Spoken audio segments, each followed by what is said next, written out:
I came out here to join you to mobilize the nation for your sake. So we must show what we want them to do. We must be a perfect example. I would have sat down in my house and allowed you to be on the street. But I went ahead of all of you to mobilize the nation to bring an end to bad governance. Till this morning, 4 a.m., there have been contentious demand from me to make a statement to the nation to withdraw from this protest. But I rejected it. Joining us now. Hello, good morning, good afternoon, good evening, everybody. How are you doing today? God bless you. It is the sunset here, and due to some circumstances, I just have to shoot this video right now because I have just finished watching an interview of Prophet Isa El-Buba, Arise Television. And if you think that what you saw on the thumbnail is a clickbait, you're making a mistake. That was truly what happened. Now, the protests are here, and some persons have allegedly lost their lives, and many have been arrested. Some hoodlums also took upon themselves, their normal character to turn it to whatever they wanted. So many are stealing. But it is actually what the government has brought upon us here. And, to think that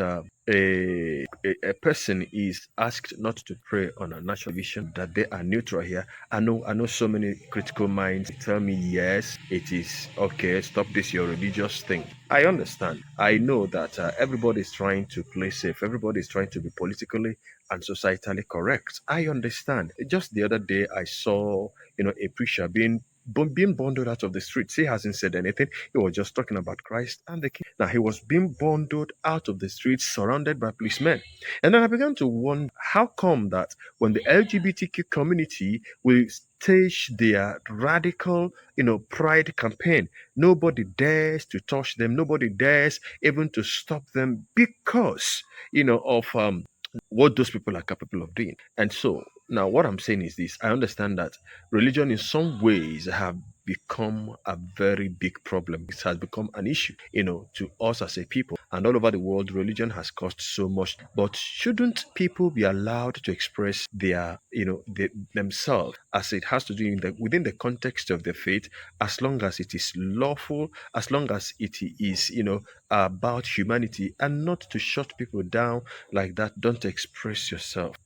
I'm speaking like this. Somebody may say, what if that man was a Muslim? Would you speak up? My friend, now, I'm not the Holy Spirit, and this is not about which one is the best. It's about the right to express, in the public, wherever you are and wherever you are not. There are some, this area, police, they will tell you, I understand religion, not give the right side of faith. Well, anyway, that's my watch today. Joining us now on the show as we look at the state of the nation of Nigeria amid the nationwide protests is Prophet Isa El-Buba, convener, Initiative for a Better and Brighter Nigeria, and the General Overseer of El-Buba Outreach Ministries International. Good morning, sir, and welcome to the morning show. Thank you. It's a pleasure joining you this morning. Morning. And glad to see Dr. Rufai and yourself. I've met your husband in Kenya. Oh, great. Right. And Dr. Reuben, doing a great job. Thank you, sir. Thank you, sir. Well, Prophet, you led the protest. It was reported in Jos, Plateau State. As a prophet, the expectation is that you preach messages of love, unity, even hope, which President Tinubu has joined, saying he's a hope champion. But you led a protest against the state. Can you explain why you have chosen that option? And then now you are here physically with us in Lagos. It looks like you abandoned the protest. The protest was supposed to be August 1 to 10. Were you persuaded by President Tinubu's address to abandon the protest and leave Jos and come to Lagos? Well, those two issues. Let me answer the last one before I get to the first one. Having abandoned the protest, I believe that you've seen that there was curfew that was declared on the plateau, and also I have some meetings with some of the leaders here in Lagos that we need to sit down and look at the whole situation, and also on how we are going to keep the fire burning until we get things right. And so I'm here specifically to be able to strengthen the hands of men and women that are also willing to fight and to sustain the fight until we recover. That brought the Plateau spirit to Lagos. Yes, because Plateau stood out. By the grace of God, we were able to lead the protest without one soul, without losing one soul, without a breakdown of law and order. And so it stood out in all the protests in the country. And everybody was calling on the Plateau model and template on how they need to follow what we did on the Plateau. So let me come back to the first one. The first one, I'm a prophet by calling. And if you look at the calling of true prophets are restorers of value. True prophets are people that raise the standard of what a society needs to look like. True prophets are men and women that restore certain truths to the society and to its leaders. True prophets are men and women that can look up to the eyes of anybody who is doing what is wrong and confront the person without bending down their eyes. True prophets are not materialistic, and they are not people you can buy their conscience. They are emotionally detached or separated from people that will manipulate them for anything. They actually stand for the purpose of God on earth, and they also present the needs of humanity to God. So they stand in between, and that means that they are there for the defense. For instance, the Bible says that Jesus Christ came into this world in order to redeem humanity from captivity. And if that is what Christ came for, to redeem us from captivity, for this purpose, the Son of God was made manifest. Prophet, sorry to interrupt. Yes, sir. It's the same Bible. Yes, This is sir. the main textbook. Yes, sir. Romans 13, verses 1 to 3. Says that the people should submit to the governing authorities. Yes. Do you object to that section No, of the you have Bible? to understand the context of that scriptures. What is the meaning? Why did that scripture? The scriptures there did not say we should cover the iniquity of leaders. But the scriptures there is saying, look here, you sustain institution by invoking the power of God. Now, anything that contravenes the constitution or the institution of God's word, you are meant to go against it. That's why Paul, the same Paul who gave that admonition, said in the book of Timothy, what did he say? He said, all scriptures is given for instruction, for admonition, for correction, for rebuke, and for righteousness. Okay, so what we are called for is to correct, is to exhort, is to lift up the standard of system and society for the benefit of the people. That's why you're a shepherd. You're a shepherd not to see the people go the wrong way. You're a shepherd in order to guide the people on the right path. All right. Okay, great. And thank you so much, sir, for Dr. Abati is a Bible college scholar as well, even though he did not graduate when he went to Bible college. But I wanted to ask you something yesterday, and I'm glad that one of the leaders of the protest is with us in the studio. Senator Adams Oshiomhole was with us yesterday, and he said that the protests had no leaders, had no people, no faces, and so it's good to see your face. But he also mentioned that it was about ending this government, not about poverty, and I want you to speak to that. Was that what you were agitating for in Jos? Were you trying to take out the president from office in terms of ending bad governance? And then if that's not the case, I'd like you to also speak to your statement where you said that the president and the National Assembly should stop living lavishly and be sensitive to the people. What would that look like? Was it reflected in the president's speech? Let me bring you to this. I think this is one of the things that is really, really getting me hard and hot within me. I've observed in this country that we love to sit on the chair of deception and lies. And I'm being very frank. Most of the political class, I say most, and that means 90%, come to a stage where they feel they can lie on the people and deceive the people or manipulate the people. Now, let me give you this about this protest. I never knew there was even any plan by anybody. I was in Warri having my conference. I was on a national tour. And I was going from state to state by road. I want to see the state of the nation, so that when we are praying, we know that we are praying specific issues. And I tell you the truth. I've never seen Nigerians in pain like the way I've seen them this time. I've never. When I confronted the former president, I confronted him because I told the nation. This time around, I went on a tour road and I saw the state of the nation. I was in worry. And God spoke to me to confront the government to do things quickly and put things right. People are suffering. And there are things that just ordinary, let me use the word, ordinary mind should be able to tell you. I'm not well educated, but at least there are simple things that an ordinary person should know. Short-term, mid-term, and long-term goal. What do we do with the pain that we've thrown the people into? This president threw Nigerians into uncommon pain. People are eating grass. People are eating leaves. So would you say that it was not about ending the government, but writing? It will amaze you. Yeah, because it will amaze you to know this, that not one person has given 1 penny. Not one person has spoken to me. All my chapters across the country, when I called for the protest, I said, if the president do not act on alleviating the pain of Nigerians, we will get on the street. That was when, after that broadcast, a group of young people from Kano, Sokoto, Kaduna, Borno, and all of that, on the Twitter space, over 110,000. I got in there and I heard what the young men were discussing. And that was when I knew that, yes, the North is ready to bring about a change that has never been. Over hunger and the level of poverty and suffering in the land and insecurity. Okay. So you said all of this, but let me put forward some positions, and I'm sure you can react to it like the government will have put forward.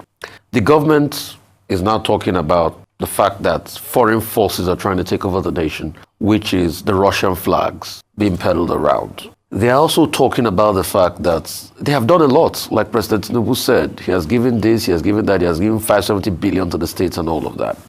I'm sure if a government spokesperson, when you said people were eating grass, if you're a government spokesperson over here, it will be like, oh, vegetables is a form of grass.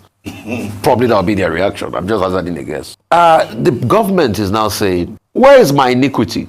And that's the last question I'll ask. So where is the iniquity of President Tinubu? Can you show it to us? Number one, I want to say that there's no any international. From what all I know, there's no. But they've arrested some Polish people.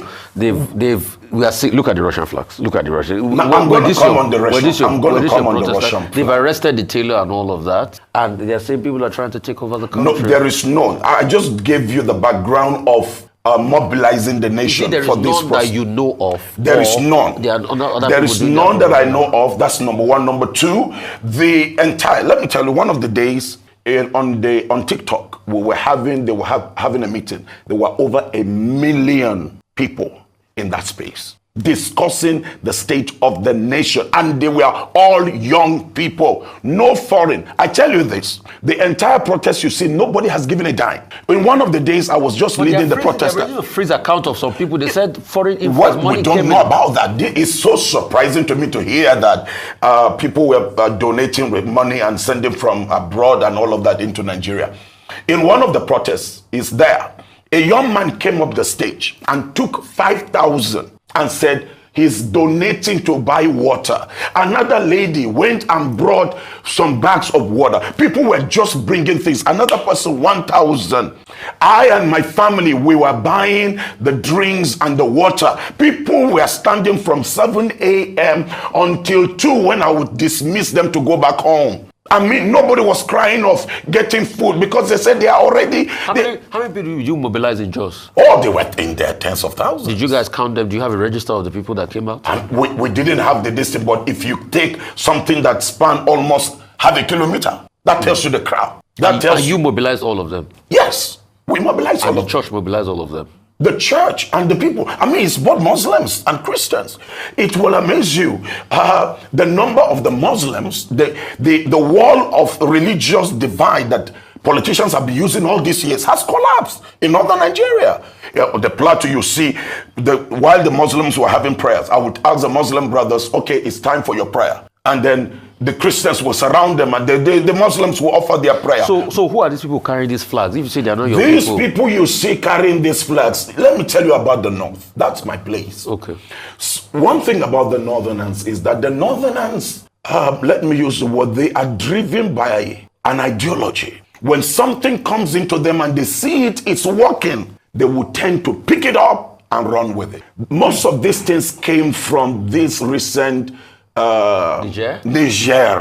They are seeing Niger as working because Nigerians are now going into Niger to seek for refuge.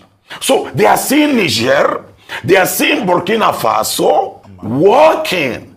So they are now demanding, I'll tell you the truth, they are now demanding that if the military rule can provide Niger with a fence according to the constitution, the military, we can't afford to have anarchy. Yeah, but that is the level of the understanding of the people. Prophet, 2 questions. The first is, tell us about the role of Solomon Dalong, because we were told that he was your partner in leading the protest, Plateau State. And then secondly, the other question I wanted to ask, respond specifically to President Tinubu's address. Are you satisfied with the address, or do you believe, like some other people who were involved, civil society groups who were involved, that the president was delivering beautiful nonsense, to quote Omoyele Sowore?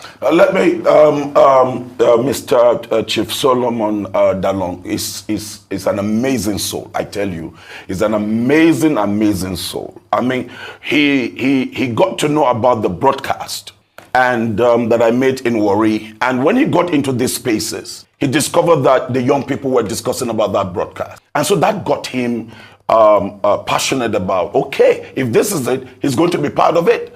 And I tell you, he has done a lot in shifting the minds of the Northerners, majority of the Northern youth, from the violent part of protest to a peaceful part of protest. He's a great soul. Number 2, he came out to apologize to the Nigerian people that I was part of a government. We promise you that this is what we're going to do. But I feel so bad that we did not deliver, and I'm sorry.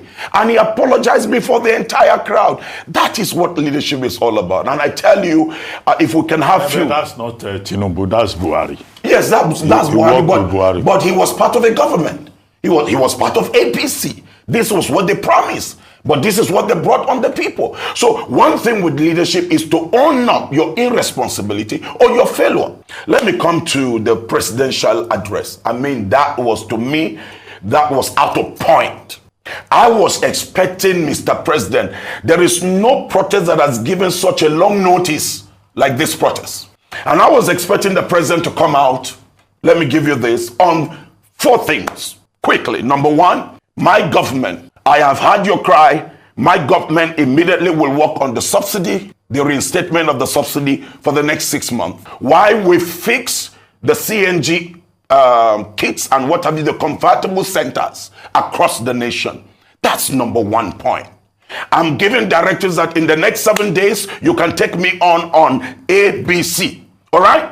On agriculture, I am instructing the Minister of Agriculture immediately to deploy all the instruments that are required. Number 1, there are crops that you can grow them in 1 month. There are crops you can grow them in 60 days. There are crops you can grow them in 90 days. Cassava of 90 days, rice of 90 days, corn of 90 days, apart from the vegetables. Apart from the land where we are having issues with security, there are still land where people can cultivate not GMO product, but our real agricultural plants or products. And so in the next 3 months, Nigerians, you can take me up. We're going to have this number of food supply. I am instructing the military and the armed forces to give a cover to farmers, to protect them in the farms. That is what we were expecting. I heard that fertilizers were released. Sir, I bought 450 plots of land in the city of Jos in order to distribute to families to farm this year. I bought a bag of fertilizer for 40,000. I never saw one fertilizer from the federal government.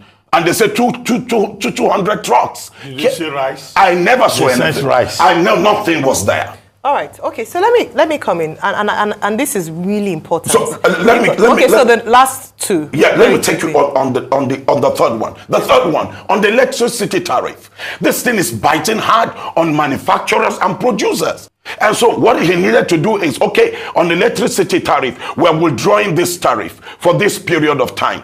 Until we get our acts together, then we're going to implement the electricity tariff. Number 4, What the president needed to do was quickly to instruct the armed forces to act on the state of security, and then say, okay, we want 100 youths in every village, especially in the areas where we're having this insecurity issue. I want you to liaise with the 100 youths to secure this territory. That's all the president needed to do. Then number 5, on my cabinet, I am going to reject this cabinet. 85% of the members of the cabinet are non-functional. They are just wasting the resources. And the president needed to cut down on the cost of governance. For me, as the president of Nigeria, I'm cutting down on the total allowance. 50% of my allowance. It's not a poor man. All right. Okay. Thank you so much. I mean, thank you for, outlining your demands and stating clearly some of the quick wins that the protest is hoping that the president would respond to.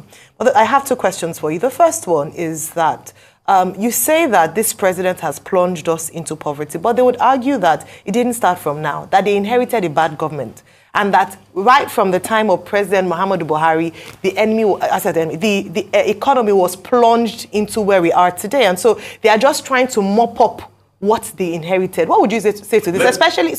Especially because you didn't protest during President Buhari's time. So why didn't you protest then when things were hard for Nigerians? And then in the first 1 year of the administration, you're protesting. That's one. The second aspect of the question is, are you getting support from the Christian community? You're a lone voice, at least at the moment, in terms of, but some people have said that, if more Christians and pastors spoke out like this, then maybe we might see the change, because they have the ears in some parts of the government. They can speak to power directly. What do you have to say about those things? Let me answer the second one.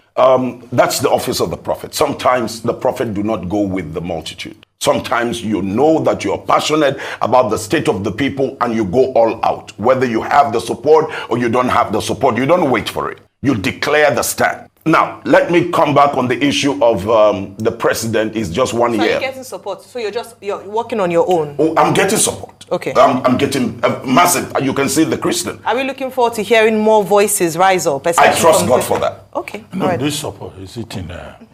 in dollar terms. Nothing. Because nothing. we have some accounts. Nothing. I've been receiving not one prayers. naira. They can check my account. My accounts are there. It's all run by my family. The accounts are there. Not one dime has come from anybody. Are you mobilizing more Christian voices to come? I'm mobilizing more Christian voices and Muslim voices. Because right now I have a lot of sheikhs who have moved away from what they used to know and what they used to teach. Now they are ready to begin to teach the right thing. The affliction you see, the massive, response from the Al-Majiri is because of the wrong teachings some of the Islamic scholars gave.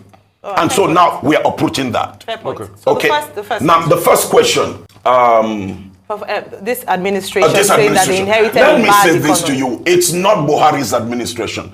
The administration of Buhari is Buhari and Tinubu's administration. I can tell you that. What, in the last 8 years? Yes, because some of the ministers you see in there were given by Tinubu. Some of the parastatals were run by Tinubu. And remember, Tinubu was the leader of the party. That's why even in the second term, he came and said, this is the man. He went all out. This is the man that will fix the nation. So he's responsible for how? He's responsible. And let me take you this. If you're a leader and you're eyeing a particular position and you want to take, even when you don't have it, you do your homework.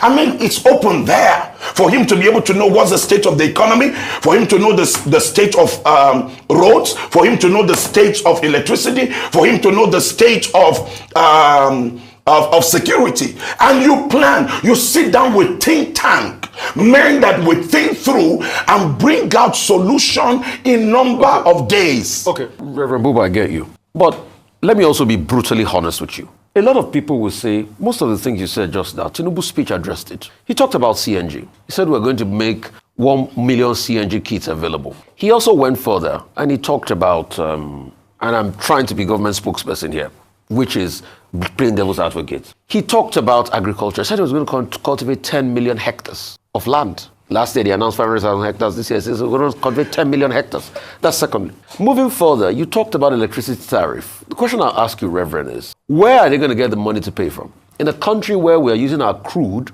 to borrow money, it's that bad now. Where are they going to pay for electricity tariff that's going to the trillions, which they said was a problem for them and they can't carry that on their books? As we speak now, the government already has 21 trillion in debts. You talked about rejigging the cabinet. Yes, granted, I give you that. He could have quickly done that. Cutting the cost of government. Yes, I give you that and all of that. But they will also argue that they are now taking a supplementary budget based on foreign exchange variations, and that's why they are bolstering the budget. So they are saying, we are doomed. You are saying they can do better. What's the argument here?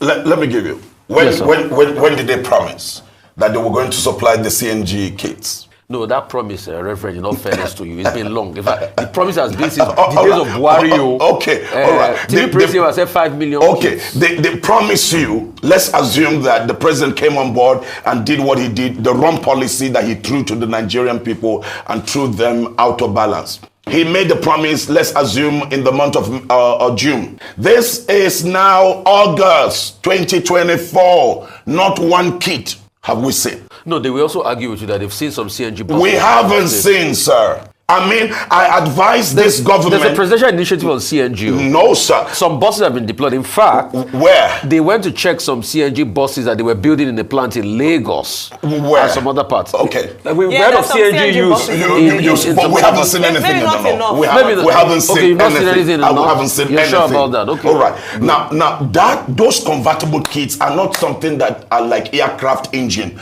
that you will have to go and place an order. And recently they made a donation in Sokoto to some public transport owners. Yes, what donation? I think about 100 or more than 100 CNG kits for their buses. Well, we haven't. I have told you this. I have gone. I traveled to the entire northern states. I went state by state. I haven't seen one. Okay. Now this is over 1 year.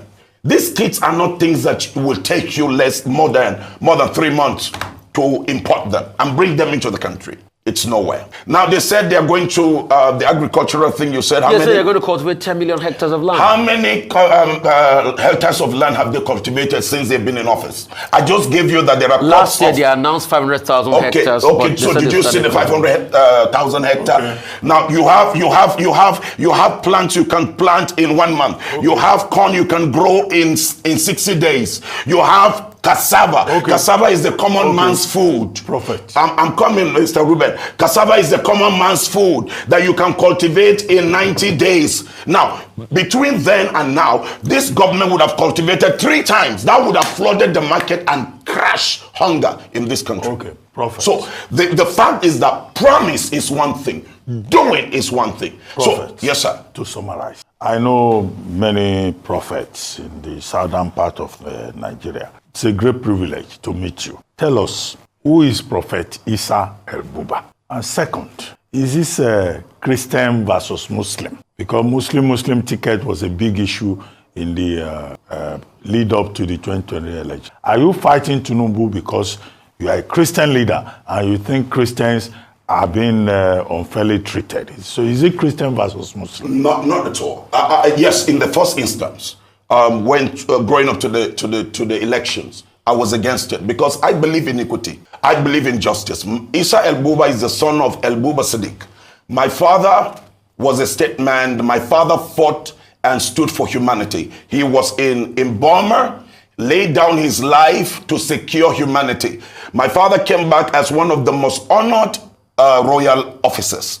And when he came back, my father served this country and served it so well that we were not allowed to touch a dime of what belongs to government. My father would rather allow us to suffer. And he was an officer. No, talk about yourself. I'm talking about where I'm coming from. Because you know about me from where I'm coming from. All right? You know the character of the person from his foundation. That is El-Buba. And I am a Kanuri Chukri by tribe. From Maiduguri, I'm a father of sons and daughters. I'm a grandfather of 8 grandchildren. And I'm the leader of the prayer movement called Ebomi in Jos. And the convener of the Initiative for a Better and Brighter Nigeria. I am a Nigerian that want to see a Nigeria work. I believe in the new Nigeria. I believe that people need not to go through what they're going through right now. This country is extremely blessed. But I tell you the truth. There are a class of elites that have bonded a covenant that they will not let this country rise. And I have a mandate. I have a mandate to make sure that this country rises. For the past 4 years, I've not traveled to the United States. I've shut down my trips. I've shut down my trips to Europe because I can't be preaching to people in a foreign land about the greatness of the grace of God, and right in my country, things have been messed up. Well, thank you so very much, Prophet Isa El-Buba. You brought the fire, Holy Ghost fire. You want to say what a prayer for Nigeria? Yes, I will want to. I want every Nigerian to know that we have a hope. And all Nigerians, you know that nobody can heal a nation except you. Stand up and defend your right to know that this country belongs to you. Don't be intimidated by anybody. The time of change has come, and we must all rise to protect our government and protect our institution. May the Lord be with you. May the Lord bless you. Here, Prophet. This Arise station is non-partisan, non-religious. We are completely neutral. But it will amaze you that the Muslims in this protest demanded for the prayers to be offered, and we prayed in Christian religion, and then on Friday we prayed with the Muslims. Yeah, in the churches and the mosques. But here we are non-partisan, non-religious. Thank you Thank you very much. And thank you for your continuous support and prayers for Nigeria off air. Thank you. Thank you. Quickly, I don't have much to say, but what I want to say is that I know some persons will be like, he was asked that question, should he as a pastor get involved, or should he have gotten involved in this thing? Now, we are hypocrites, but I understand that that question didn't mean any harm. He was asked that question so that he would be able to assuage and explain to critical minds that it was within his right. I mean, people are suffering. There is hunger. There is hunger. We're in the society where if somebody, speaks out, you will see people that will attack him. You're a pastor. You're not supposed to say. You're not supposed to be partisan. My friend, what are we saying? What are we talking about? If they don't talk, people will talk. The other day, Pastor Kumi was being castigated that he has after he said Tinubu will do whatever for Nigeria, and then he has relocated to London, whereas the man is still here. He hasn't relocated to anywhere, and meanwhile, it was actually within his rights. So why I'm saying this is that I know that we'll still have people that will, query and question his the rationale behind him leading a protest. A man of God should stay away from all these things. A man of God should not talk about politics. It's not about politics. It's about humanity. And any Christianity, you remember, Christianity without void of humanity is criminality. I'm ending it here because I'm losing energy here. God bless you. I will be seeing you in the next video. Till then, from me to you, shalom.